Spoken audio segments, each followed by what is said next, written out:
Hello friends, कैसे हैं आप सभी दोस्तों। बहुत बढ़िया होंगे। सबसे पहले मेरे सभी प्यारे बच्चों को बहुत बहुत कॉन्ग्रेचुलेशन। कल काफ़ी सारे बच्चों ने एग्ज़ाम दिया, नंबर भी दोस्तों परसों जो आपने एग्ज़ाम दी गणित की बहुत अच्छे नंबर आए हैं। कई बच्चों को पांचवा जो छिल्ला क्वेश्चन था उसमें तकलीफ़ है दोस्तों, तो लास्ट का जो वीडियो है उसको आप 2 बार देखिए, 3 बार देखिए, तभी वो समझ आएगा। डायरेक्टली आपको सवाल समझ नहीं आ सकता है दोस्तों।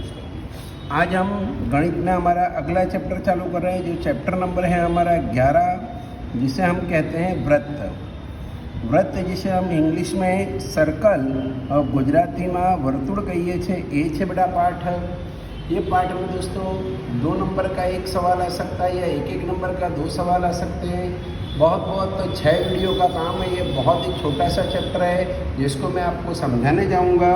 समझिएगा, शांति से समझें। सबसे पहले आप थोड़ी दोस्तों बेसिक आपको परिभाषाएं सिखा रहा हूँ। सबसे पहले व्रत अर्थात क्या दोस्तों, परिभाषाएं एक भी लिखनी नहीं है, केवल और केवल आपको समझनी है। व्रत अर्थात क्या, तो व्रत सीखे उससे पहले दोस्तों एक आकृति सीख लें। आपके और मेरे मन में होगा सर वृत्त यानी गोल। नहीं बेटा, गोल नहीं होता है, थोड़ा समझिए। ये एक समतल है। समतल दोस्तों, जिस समतल का नाम अल्फा है। समतल मतलब होता है बेटा अनंत बिंदुओं का समुच्चय। इस समतल में अनंत असंख्य बिंदु होते हैं। याद रखिए, समतल यानी असंख्य बिंदुओं का समुच्चय होता है।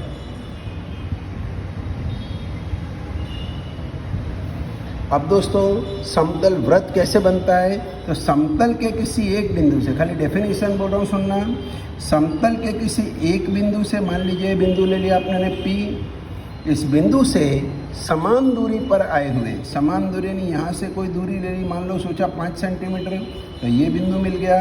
यहाँ से सोचा फिर 5 सेंटीमीटर, ये बिंदु मिला। फिर यहाँ से सोचा 5 सेंटीमीटर, ये बिंदु मिला। यहाँ से सोचा 5 सेंटीमीटर, ये बिंदु मिला। यहाँ से सोचा 5 सेंटीमीटर दोस्तों, ये बिंदु मिला। यहाँ से 5 सेंटीमीटर सोचा तो ये बिंदु मिला। यहाँ से 5 सेंटीमीटर सोचा तो दोस्तों ये बिंदु मिला। तो मैंने समतल में कोई बिंदु लिया, उस बिंदु से समान अंतर पर आए हुए बिंदुओं के समुच्चय को, इन सभी बिंदुओं को अगर मैं एक जोड़ दूँ बेटा, तो ये बनने वाली आकृति क्या हो गई अपनी, व्रत। मतलब व्रत की परिभाषा सुन लेंगे। समतल में दिए हुए किसी भी बिंदु से, समतल में दिए हुए किसी भी बिंदु से समान अंतर पर, समान अंतर यानी यहाँ से 5 लिया तो ये भी 5 लिया, तो ये भी 5 लिया, तो ये भी 5 लिया, तो ये भी 5, सब 5-5 लिए। फिर से एक बार, समतल में किसी बिंदु से समान अंतर पर आए हुए बिंदुओं के समुच्चय को व्रत कहते हैं। बिल्कुल परिभाषा याद नहीं करनी है, खाली ये मैंने आपको समझाया कि समतल से व्रत बनता है। दोस्तों एक बात और यहाँ जानने जैसी कि समतल के व्रत के द्वारा समतल के बिंदुओं का 3 भागों में विभाजन होता है। व्रत के द्वारा समतल के बिंदुओं का 3 भागों में विभाजन होता है। पहले बेटा व्रत के बाहर के बिंदु, दूसरा व्रत के अंदर के बिंदु, तीसरा व्रत पर के बिंदु। ये दोस्तों समझिए, ये समतल है, व्रत है, व्रत बना तो व्रत के कारण 3 भागों में बढ़ गए बिंदु।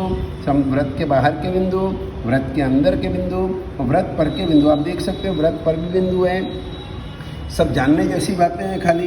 दूसरी दोस्तों परिभाषा आती है हमारे बेटा व्रत की त्रिज्या, जिसे हम अंग्रेजी में रेडियस कहते हैं। व्रत की त्रिज्या क्या है, तो व्रत की त्रिज्या सीखो उससे पहले एक रेखाखंड की परिभाषा समझो। ये दोस्तों रेखाखंड ए भी है। आपको मालूम होना चाहिए किसी भी रेखाखंड के 2 सीमांत बिंदु होते हैं। ये रेखाखंड ए बी का एक सीमांत बिंदु ए है, एक सीमांत बिंदु बी है। ये खाली समझने के लिए है। तो व्रत की त्रिज्या क्या होती है बेटा, कभी भी आप व्रत में आकृति बनाएं तो गोल बनाने के बाद दोस्तों एक बीच में बिंदी लगाना ना भूलें। अगर आप बीच में व्रत के बीच में बिंदी नहीं लगाएंगे, केंद्र नहीं बनाएंगे, तो व्रत नहीं, खाली गोल कहलाएगा ये व्रत है। व्रत की त्रिज्या जिसे हम रेडियस कहते हैं, अंग्रेजी में स्मॉल लेटर आर के द्वारा दर्शाते हैं। आपको याद है 7वीं 8वीं 9वीं में हमने बहुत किया। ये त्रिज्या की परिभाषा क्या है, तो दोस्तों ये जो रेखाखंड है ये व्रत की त्रिज्या है। ये P नाम दिया, ये इसका नाम A दिया। त्रिज्या कैसे है, तो परिभाषा सुन लीजिए। जिस रेखाखंड का एक सीमांत बिंदु केंद्र पर और दूसरा सीमांत बिंदु व्रत पर हो, जिस रेखाखंड का एक सीमांत बिंदु केंद्र पर और दूसरा सीमांत बिंदु वृत्त पर हो, उस रेखाखंड को वृत्त की त्रिज्या कहते हैं। जैसे कि ये देखो, ये भी क्या कहलाएगी? त्रिज्या कहलाएगी। एक सीमांत बिंदु केंद्र पर, दूसरा सीमांत बिंदु वृत्त पर है। ये देखो, ये भी क्या कहलाएगी? वृत्त की त्रिज्या। ये देख लो, चलो, ये भी क्या कहलाएगी? वृत्त की त्रिज्या। चलिए ये देखिए, ये भी क्या है? वृत्त की त्रिज्या। इसको जोड़ दो, चलो, ये भी क्या है? वृत्त की त्रिज्या। यानी दोस्तों परिभाषा समझाऊं, जिस रेखाखंड का एक सीमांत बिंदु केंद्र पर और दूसरा सीमांत बिंदु वृत्त पर हो, उसे वृत्त की त्रिज्या कहते हैं। लिखना हो तो आप सब परिभाषाएं लिख भी सकते हैं धीरे धीरे स्टॉप कर करके, लेकिन दोस्तों समझना ज़्यादा जरूरी है। परिभाषाएं कभी एग्जाम में नहीं आती है, पर जानना बहुत जरूरी है दोस्तों। तो ये थी दोस्तों वृत्त की त्रिज्या की परिभाषा। अच्छा, इसमें से एक प्रश्न बनता है कि वृत्त की सभी त्रिज्याओं का प्रतिच्छेदन बिंदु कौन सा है? यानी वृत्त की सभी त्रिज्याएं कहाँ आके मिलती है? तो देखो, वृत्त की सभी त्रिज्याएं कहाँ आके मिल रही है? वृत्त के केंद्र पर। यानी दोस्तों उत्तर आएगा वृत्त का केंद्र। ये ऐसा समुच्चय में लिखेंगे क्योंकि एक और मात्र एक वृत्त का केंद्र है। यानी प्रश्न कभी ऐसा एमसीक्यू में आ सकता है कि वृत्त की सभी त्रिज्याओं का प्रतिच्छेद बिंदु खाली जगह होता है, तो वृत्त का केंद्र एकाकी समुच्चय, एक और मात्र एक है, इसलिए समुच्चय में लिखना जरूरी है। दोस्तों अगली परिभाषा आती है वृत्त की जीवा। वृत्त की जीवा किसे कहते हैं? तो दोस्तों ये एक वृत्त है, ये इसका केंद्र है।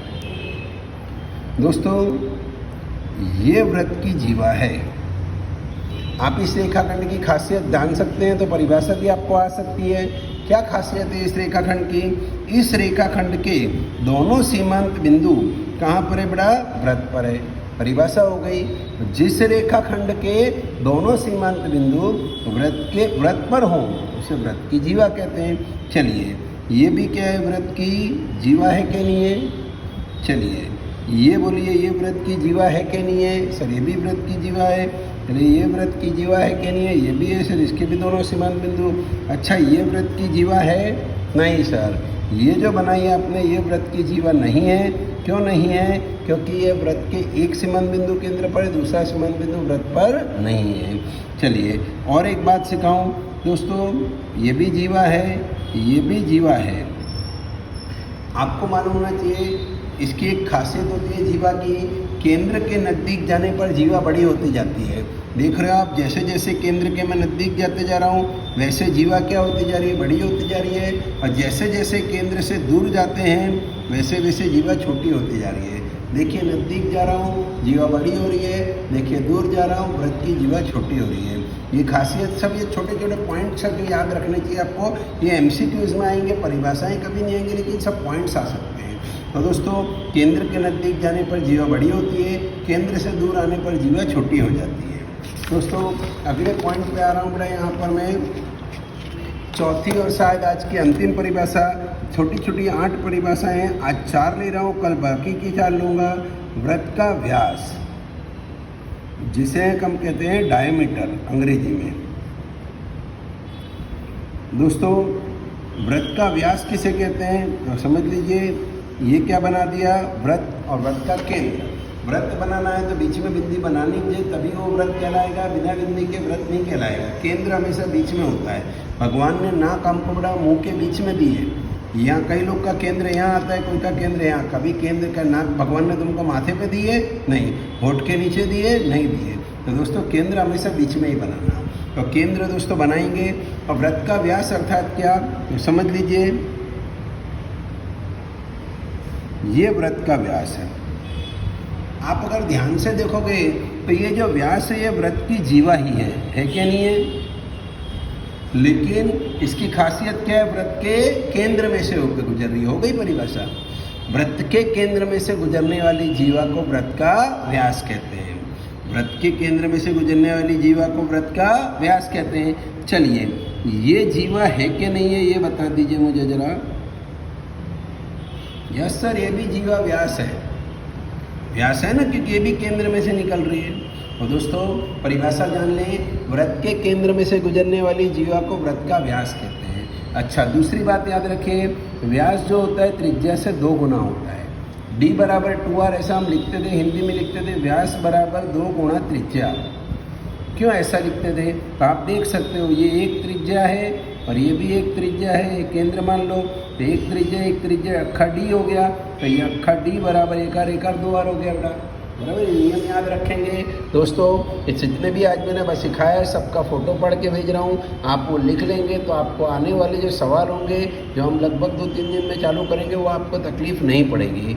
बेसिक सीखना बहुत ज़रूरी है। Thank you friends, thank you.